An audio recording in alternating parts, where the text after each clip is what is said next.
Jason Holsey here. I'm the owner of Load Bearing Wall Pros, and we're in North Dallas today in the Beltline and Coit area, and we're going to be taking out some walls for these folks. They've agreed to let us video here, so I want to show you guys around and show you what we have in store for you today. Right here, we're in an older ranch-style house, and we have a wall that separates the kitchen from the family room. This is a very popular wall.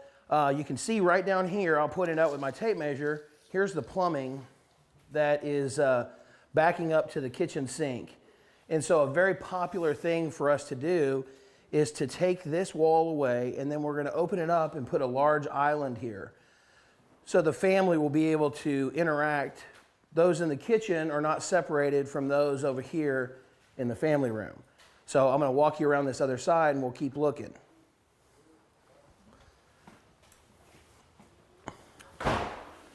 Here it is from the kitchen side.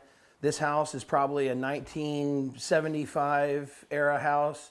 And so you can see the old original wood oak cabinets, which were beautiful at the time, but no longer quite as chic as they once were. So this right here, and this house, it's a little bit interesting. It already has a pass-through. So you can see that they wanted the concept of opening it up. They just didn't have the Load Bearing Wall Pros to take the whole wall out and give us the full throttle opening. So we're going to continue on down here, take this entire wall out, and glad you guys could join us to watch it all happen. This is another area that we're going to be taking out. Right here, we're going to come over 2 feet, and we're going to take this back. And so they're going to have their kitchen is going to start down here on this end and move around and wrap back, and they're going to try and create like a butler pantry effect. So it'll come back here, and then we're going to take this entire wall out, and we'll create kind of an L-shaped kitchen.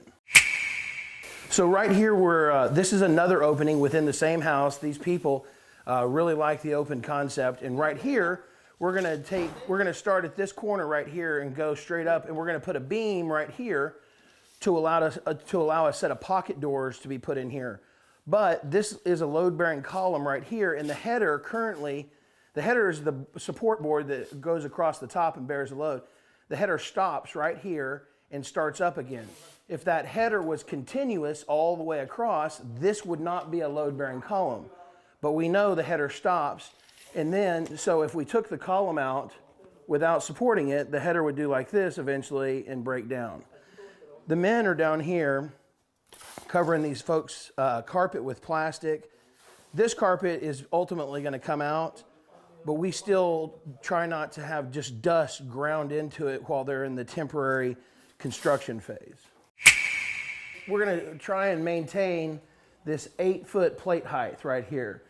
So what the object of this game is to have the ceiling. In our business, what we're trying to do is make the repair or the renovation look as natural as possible. We want it to look original. We don't want this thing to look like addition after addition's been made to this house. So what we want is we want this ceiling in here. We want this ceiling right here just to continue to run flush and come all the way out to this outside corner, and we want to create an outside corner here, and then we're going to leave them with this little gable. So in the end, the bottom of the beam will sit here, and this little gable will be above it, and the ceiling will be flush. The bottom of the beam will be flush with the ceiling in the kitchen. This sheetrock must go.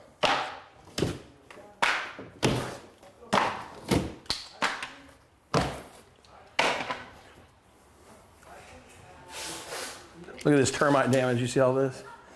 You know, the termites eat the paper off.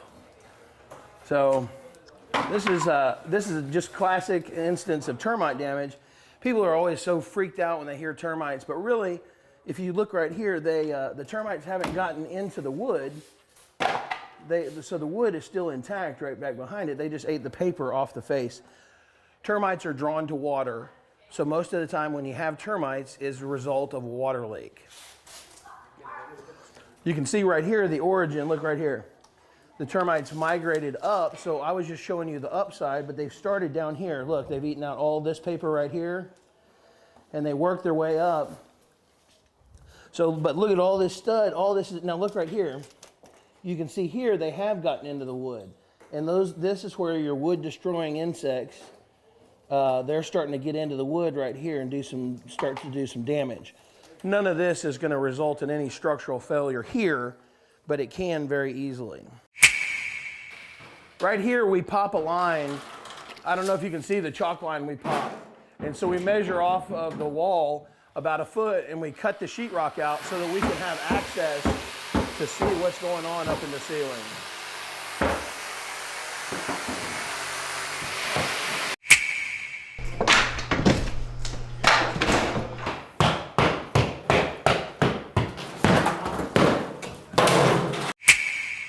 This part right here is the load-bearing wall.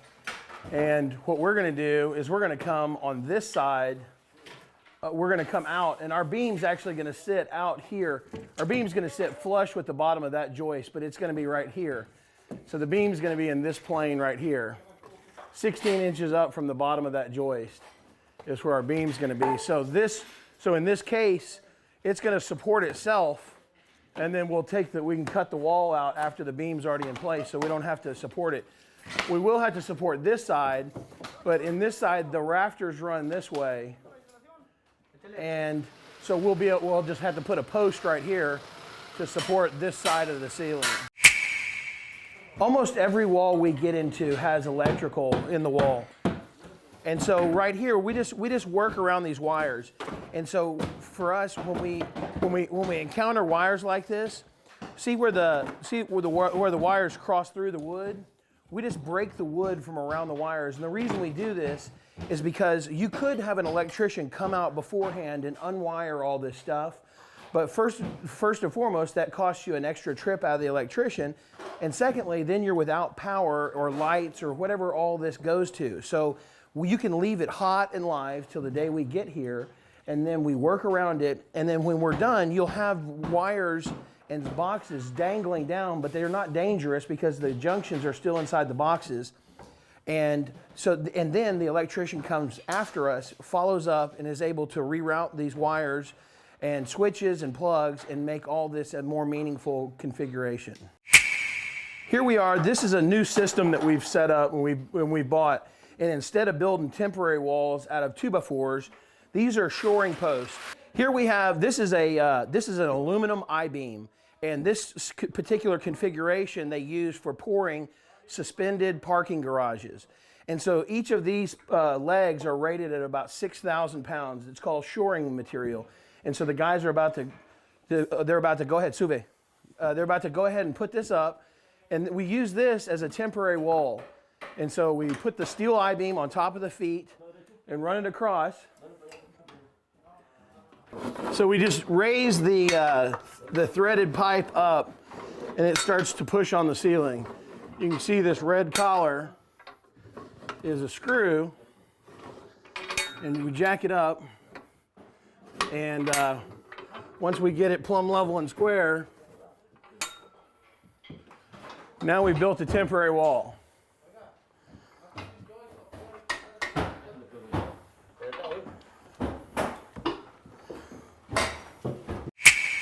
We're about to set the big beam. This right here is a 16-inch deep. So an LVL strength is measured in its depth. So right here we have 16 inches. Now this beam, if you look right here on the edge, it's made up of 15 layers of basically glue and plywood, different plies of wood. So it's a multi-ply. And these are rated and certified. So they come over here and they test them. Now we're about to push this beam up into place. You can see right here, we've got it all prepped. If you'll follow my tape here, we've got the ceiling joists cut back, and we've cut them back 3.5 inches to accept 2 of these. Now in this space right here, we're gonna put 2 plies of LVLs to give a lot of strength. So right now, these ceiling joists are resting on this plate. The plate's bearing the load. It comes down to the studs, stud, and that bears down to the foundation. So since we're gonna take this wall out, we're coming right in here, and we're gonna wipe all this out.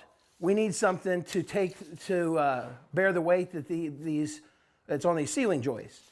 So the ceiling joist will tie into the side, on the back side of this beam, and so we're about to lift it up into place.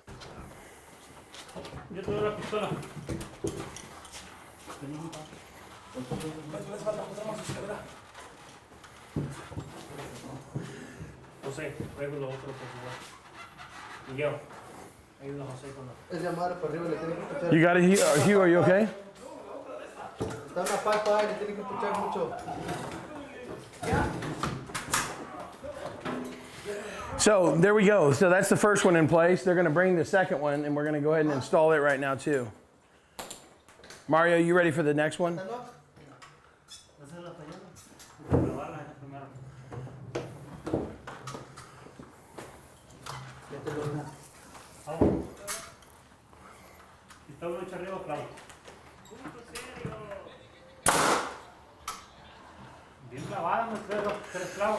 So what he's doing now is he's coming back and he's making sure he's pulling down on the joists, and he's making sure that they're flush with the bottom of the beam. So he's checking. You see how he checks it with his finger. So here we're about to show you a little technique. If you look right up here at the end of my tape measure, you can see this ceiling joist is down a little bit below the load-bearing beam, the laminated beam. And so what we want to do is take that ceiling joist and push it up flush so it's a good fit. So when the sheetrock comes, there's not lumps in it. And so they're going to use this stiff leg. We have a board that's a little bit longer than the opening, and we push the board over, and the board ends up pushing the joist up into place. So now up here, we've gotten our second ply in place, or our second beam in place. So we have one here, and we have a second one here. Now the next part of the operation is to take all these ceiling joists right here and anchor them to this beam. We have a little device here that is called a joist hanger, and it creates a steel pocket for the ceiling joist to sit in. And so we take these guys and we're going to nail them, and they're going to sit on here backwards this way, and then we use a special device called a palm nailer, and we put nails in here and in the sides. You can see here it's slotted, and we put these in, and they create little saddles for all these ceiling joists to sit in. So we've gotten all our joist hangers on. They're sitting here all lined up like a little set of silver soldiers, and they run all the way down. So now the load is actually not sitting on this beam just yet, but we're ready to load the beam up. So we're going to start slowly removing these studs coming across and demo all this out. You can see we've started over here, and at this point it's safe. The house is not going to collapse if we take this wall out. Here we are over on another beam on another side of the house, and we've got it all torn out. The header's all torn out here, so you can see that right now we're riding on this beam over here. We're riding on this temporary wall, our shoring material, and then all of our shoring material is used up. So we did a 2x4 wall, and we kind of did that to show another technique. So if you don't have shoring material, then we build a wall out of 2x4s.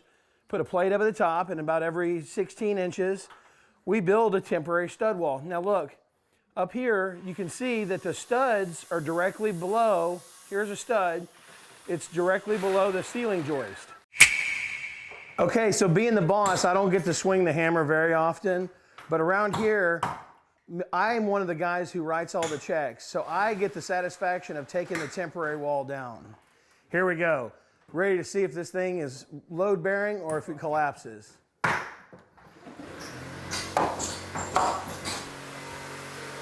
No collapse so far.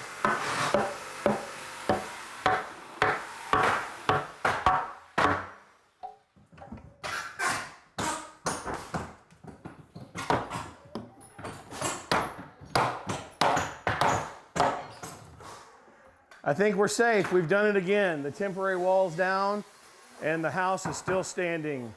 Way to go, load-bearing wall pros. Okay, so here we are. We've put the load-bearing beam up in the attic. We've put the joist hangers on. We've hangered everything off. And we've come in here and we've wiped out the studs.